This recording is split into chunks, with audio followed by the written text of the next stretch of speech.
महानगरपालिकेच्या निवडणुका आहेत आणि त्यामुळे प्रचंड पाऊस पडेल, पावसामध्ये आंघोळ करून घ्या असं मिश्किल विधान राष्ट्रवादी शरदचंद्र पवार पक्षाचे आमदार जयंत पाटलांनी केले।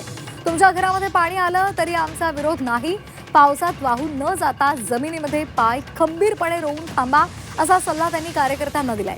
सांगलीच्या कुपवाडमध्ये काँग्रेस आघाडीच्या उमेदवाराच्या प्रचार सभेमधून त्यांनी विरोधकांवर निशाणा साधलाय। आणि आता निवडणूक आहे असं मला काय वाटत। प्रचंड पाऊस पडेल, एवढा पाऊस पडेल, एवढा पाऊस पडेल, एवढा पाऊस पडेल की तुम्ही त्यात वाहून जा। या वेळी मात्र पाय खंबीरपणाने पाय जमिनीत रोवून ठामपणाने उभा राहा। पाऊस पडायच्या विरोधात आम्ही नाहीये, पडला तर तुमच्या घरात पाणी आलं तरी आमचा विरोध नाही।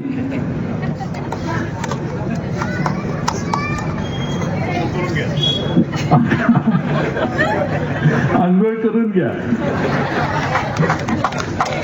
हे लक्षात ठेवा की याने 5 वर्षाची तुमच्याकडून सत्ता हस्तगत करण्यासाठी हा पाऊस पडतोय। फार प्रेमाने पाऊस पडत नाही।